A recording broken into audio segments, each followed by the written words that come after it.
L'évitement, ce n'est pas ne rien ressentir, c'est ressentir trop et avoir peur de le montrer. L'évitant ne manque pas d'émotion, il en a trop, mais chaque sentiment lui fait peur, comme si aimer vraiment allait le détruire complètement. Il a appris que montrer ce qu'il ressent, c'est donner à l'autre toutes les clés pour lui faire mal. Alors, il aime en silence, il ressent en cachette. Il veut être proche mais garde ses distances.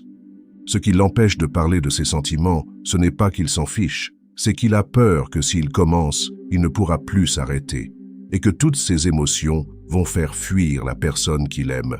L'évitant a peur de sa propre intensité. Il se dit que ce qu'il ressent, c'est trop pour l'autre. Alors il préfère ne rien dire plutôt que de dire trop.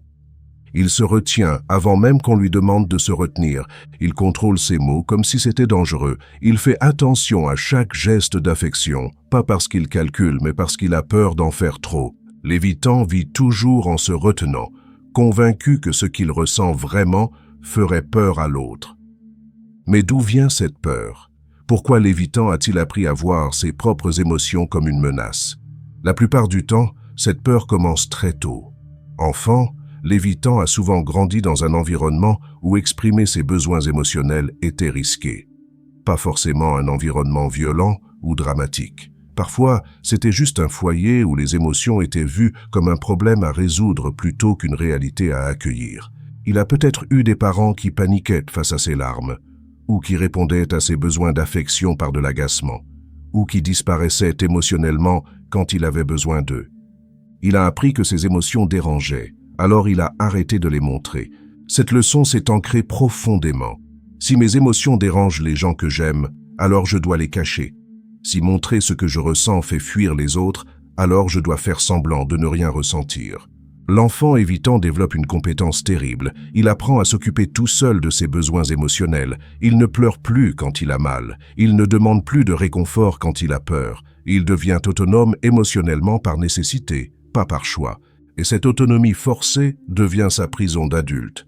Car même quand il rencontre quelqu'un qui serait prêt à accueillir ses émotions, l'évitant ne sait plus comment faire.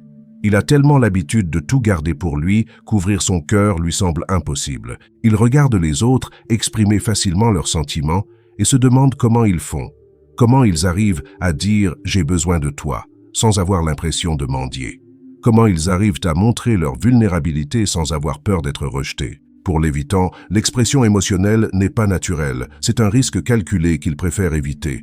Il préfère aimer à distance que risquer d'être trop proche. Il préfère dire peu que risquer de dire trop. Il préfère être seul que vulnérable. Cette préférence pour la sécurité plutôt que pour l'intimité devient le fil conducteur de toutes ses relations. Il choisit systématiquement ce qui le protège au détriment de ce qui le nourrit. Le problème, c'est que cette stratégie qui a marché enfant ne marche plus adulte. Enfant, se retenir émotionnellement l'a peut-être protégé du rejet ou de l'abandon. Mais adulte, cette même retenue crée exactement ce qu'il cherche à éviter, la distance et la solitude. L'évitant se retrouve dans un piège qu'il a créé lui-même. Plus il cache ses sentiments, plus l'autre se sent exclu de sa vie intérieure. Plus il garde ses distances, plus l'autre a l'impression de ne pas compter. Plus il évite l'intimité, plus l'autre ressent un vide dans la relation. Et paradoxalement, c'est ce vide qui finit par faire partir les gens. Pas trop d'émotions, mais pas assez. Pas trop d'intensité, mais pas assez de proximité. L'évitant pense se protéger en ne montrant pas ses sentiments, mais il se prive de ce dont il a le plus besoin, être vu et aimé pour ce qu'il est vraiment. Il a tellement peur d'être rejeté qu'il ne donne jamais à l'autre la chance de l'accepter. Cette peur du rejet devient une prophétie qui se réalise. En ne se montrant jamais vulnérable, l'évitant garantit qu'il ne sera jamais vraiment connu. Et comment peut-on aimer profondément quelqu'un qu'on ne connaît pas vraiment? L'autre finit par se lasser de cette relation à sens unique, de donner sans recevoir, d'aimer quelqu'un qui semble indifférent à cet amour, et il part, confirmant la peur originelle de l'évitant. Je savais bien qu'il allait me quitter. Mais ce n'est pas l'intensité des émotions de l'évitant qui fait fuir, c'est leur absence apparente. L'évitant ne comprend pas que ce qui repousse les gens, ce n'est pas sa sensibilité, mais le mur qu'il a construit pour la cacher. Ce qui fait souffrir l'autre, ce n'est pas de connaître ses faiblesses, mais de ne jamais y avoir accès. Il croit protéger la relation en se protégeant lui-même, mais il tue la relation en refusant de la nourrir émotionnellement. Alors comment l'évitant peut-il sortir de ce piège? Comment peut-il apprendre à exprimer ses sentiments sans avoir l'impression de se mettre en danger? La première étape, c'est de comprendre que le risque a changé. Enfant, exprimer ses besoins émotionnels était effectivement risqué. Mais adulte, le plus grand risque, c'est de ne jamais les exprimer. Le danger n'est plus d'être trop vulnérable, mais de ne jamais l'être assez. L'évitant doit réapprendre que ses émotions ne sont pas un fardeau, qu'elles ne vont pas faire fuir les bonnes personnes, que montrer ce qu'il ressent, c'est donner à l'autre la possibilité de l'aimer vraiment. Il doit réaliser que l'intimité émotionnelle n'est pas un luxe, c'est une nécessité. Sans elle, ses relations resteront toujours superficielles. Sans elle, il ne connaîtra jamais l'amour qu'il cherche vraiment. Sans elle, il restera toujours seul, même accompagné. L'évitant doit commencer petit. Il ne s'agit pas de tout dire d'un coup, mais d'apprendre progressivement à partager ce qu'il ressent. Commencer par nommer ses émotions simples. « Je suis content quand tu es là. J'ai eu peur quand tu n'as pas répondu. Ça me fait du bien de passer du temps avec toi. » Il doit apprendre que la vulnérabilité, c'est un muscle qui se développe avec l'exercice. Plus il s'entraîne à être ouvert, plus ça devient naturel. Plus il partage ses émotions, plus il se rend compte qu'elles ne sont pas aussi dangereuses qu'il le pensait. Et surtout, il doit choisir les bonnes personnes avec qui s'entraîner. Des gens qui accueillent ses émotions sans jugement, qui ne profitent pas de sa vulnérabilité, qui lui montrent que l'intimité émotionnelle peut être sûre. L'évitant peut apprendre à aimer sans se retenir, mais ça demande du courage. Le courage de risquer d'être vu, le courage de risquer d'être rejeté, le courage de croire que certaines personnes sont capables d'accueillir ce qu'il est vraiment. Ce courage ne vient pas d'un jour à l'autre, il se construit expérience par expérience. Chaque fois que l'évitant partage quelque chose de personnel et que l'autre l'accueille bien, sa confiance grandit. Chaque fois qu'il exprime un besoin et qu'on y répond avec bienveillance, il réalise que ses émotions ne sont pas un problème à cacher. Et petit à petit, l'évitant apprend à s'exprimer sans avoir peur de se perdre. Il découvre qu'on peut être vulnérable sans être faible, qu'on peut partager ses émotions sans perdre son identité, qu'on peut aimer pleinement sans risquer d'être détruit. Cette découverte change tout. Elle lui permet enfin de vivre les relations qu'il a toujours désirées. Des relations où il peut être lui-même sans avoir peur, où il peut aimer sans se retenir, où il peut être aimé pour ce qu'il est vraiment. L'évitant qui apprend à s'exprimer découvre quelque chose d'extraordinaire. L'amour qu'il craignait tant de montrer était exactement ce que l'autre attendait de lui. Mais ce processus de changement n'est pas sans obstacle. L'évitant va probablement faire face à des résistances internes qu'il n'avait pas anticipées. La première résistance, c'est la culpabilité.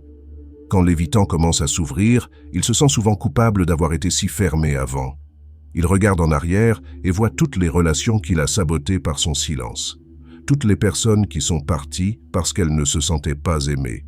Cette culpabilité peut être paralysante. L'évitant se dit qu'il ne mérite pas d'avoir une relation épanouie maintenant, après avoir fait souffrir les autres par son évitement. Mais la culpabilité, c'est encore une forme d'évitement. Se flageller pour son passé, c'est une façon de ne pas se concentrer sur le présent. C'est plus facile de se sentir coupable que de faire le travail difficile de changer ses habitudes. L'évitant doit apprendre à transformer cette culpabilité en motivation. Au lieu de se punir pour ce qu'il n'a pas su faire avant, il peut utiliser cette prise de conscience pour mieux faire maintenant. Chaque relation passée qui a échoué lui a appris quelque chose sur ce qu'il ne veut plus reproduire.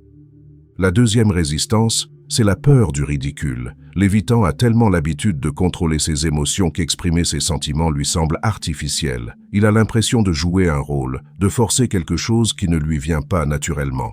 Quand il dit « je t'aime », après des mois de silence, ça lui sonne faux dans la bouche. Quand il essaie d'expliquer ce qu'il ressent, il cherche ses mots comme s'il parlait une langue étrangère. Cette maladresse est normale. L'expression émotionnelle, c'est comme un muscle qui s'atrophie quand on ne s'en sert pas. L'évitant doit accepter d'être débutant dans quelque chose qu'il aurait dû apprendre enfant. Il doit accepter que ses premiers essais soient imparfaits, hésitants, parfois même maladroits. Mais cette maladresse vaut mieux que le silence. Mieux vaut dire ses sentiments de façon imparfaite que ne pas les dire du tout. La troisième résistance, c'est la peur de la réciprocité. Quand l'évitant commence à s'ouvrir, l'autre va naturellement vouloir en faire autant. Et là, l'évitant peut paniquer. Il s'attendait à donner plus de lui-même, mais il ne s'attendait pas à ce que l'autre fasse pareil. Soudain, il se retrouve face à l'intimité émotionnelle qu'il a passé sa vie à éviter. L'autre partage ses peurs, ses doutes, ses blessures. Et l'évitant ne sait pas comment gérer tout ça. Il a envie de fuir, de remettre de la distance, de retourner à ses vieilles habitudes, parce que recevoir l'intimité de l'autre, c'est encore plus effrayant que partager la sienne. L'évitant doit apprendre que l'intimité, c'est un échange, qu'il ne peut pas demander à l'autre de l'accueillir sans être prêt à l'accueillir en retour. Cette réciprocité peut être terrifiante au début, mais c'est ce qui transforme une relation superficielle en quelque chose de profond et de durable. Il y a aussi quelque chose d'important à comprendre sur l'entourage de l'évitant. Ses proches ont appris à vivre avec son évitement. Ils se sont habitués à son silence, à sa distance, à ses murs. Quand l'évitant commence à changer, ça peut perturber cet équilibre. Certaines personnes vont accueillir ce changement avec joie, mais d'autres peuvent se sentir déstabilisées. Parfois, l'entourage a inconsciemment bénéficié de l'évitement. Il y a des gens qui préfèrent les relations sans complications émotionnelles, qui apprécient qu'on ne leur demande rien d'eux sur le plan affectif. L'évitant leur convenait parfaitement parce qu'il ne réclamait jamais d'intimité. Quand cet évitant commence à exprimer ses besoins, à demander plus de proximité, à partager ses émotions, ces personnes peuvent se sentir envahies. Elles peuvent même essayer de le remettre dans son ancien rôle. L'évitant doit être prêt à voir certaines relations changer ou même disparaître. Ce n'est pas facile. Il peut avoir l'impression de perdre des gens en devenant plus authentique. Mais en réalité, il ne perd que les relations qui n'étaient construites que sur son évitement. Les vraies connexions, elles, vont se renforcer. Les personnes qui l'aiment vraiment vont être soulagées de enfin le connaître mieux. Le changement peut aussi révéler que certaines relations étaient déséquilibrées depuis le début. L'évitant donnait peu émotionnellement, mais peut-être que l'autre aussi. La différence, c'est qu'avant, personne n'osait le dire. Quand l'évitant commence à demander plus d'intimité, il découvre qui est vraiment capable de la donner. Cette découverte peut être douloureuse, mais elle est nécessaire. Mieux vaut des relations authentiques et peu nombreuses que des relations superficielles et nombreuses. L'évitant qui travaille sur lui-même va aussi découvrir quelque chose de surprenant. Il n'est pas le seul à avoir des difficultés avec l'intimité. En s'ouvrant aux autres, il réalise que beaucoup de gens portent leurs propres peurs, leurs propres blessures, leur propre façon d'éviter la proximité. Certains évitent en parlant trop, en étant toujours dans l'action, en fuyant les moments de silence. D'autres évitent en étant trop disponibles, en s'oubliant complètement dans la relation. L'évitement prend 1000 formes différentes. Cette prise de conscience peut être libératrice pour l'évitant. Il réalise qu'il n'est pas un cas unique, qu'il n'est pas cassé ou défectueux. Il fait partie d'une humanité imparfaite qui lutte tous pour apprendre à aimer et à être aimé. Cette perspective l'aide à être plus indulgent envers lui-même et aussi plus patient avec les autres. Il comprend que chacun fait de son mieux avec les outils qu'il a reçus. L'évitant peut même devenir particulièrement doué pour reconnaître et accueillir la vulnérabilité chez les autres. Son passé de retenue lui donne une sensibilité particulière à ce qui n'est pas dit, à ce qui se cache derrière les mots. Il peut devenir un havre de sécurité pour d'autres personnes qui peinent à s'exprimer. Cette capacité d'empathie devient une force dans ses relations. Les gens se sentent compris et acceptés par lui, parce qu'il sait ce que c'est que de lutter avec ses propres émotions. L'évitant découvre aussi que sa sensibilité, qu'il a longtemps vue comme une faiblesse, peut être un atout. Cette intensité émotionnelle qu'il craignait tant de montrer peut être exactement ce qui rend ses relations extraordinaires. Une fois qu'il apprend à l'exprimer de façon saine, sa profondeur devient un cadeau pour ceux qui l'entourent. L'évitant qui s'ouvre découvre qu'il peut aimer avec une intensité et une authenticité rares, que ses relations peuvent avoir une profondeur que peu de gens connaissent. Cette découverte transforme complètement sa vision de lui-même. Il passe de quelqu'un qui se voyait comme incapable d'aimer à quelqu'un qui réalise qu'il peut aimer de façon exceptionnelle. Le chemin est long, mais la destination en vaut la peine. Si vous vous reconnaissez dans ce portrait, sachez que ce n'est pas une fatalité. L'attachement évitant peut évoluer. On peut apprendre à aimer autrement. Laissez un commentaire si ce texte vous a parlé. Parfois, mettre des mots sur ce qu'on vit, ça aide déjà à le comprendre. Et si ce contenu vous a aidé à voir plus clair, vous pouvez vous abonner pour d'autres réflexions sur les relations et les émotions. Merci d'avoir regardé jusqu'à la fin. À la prochaine.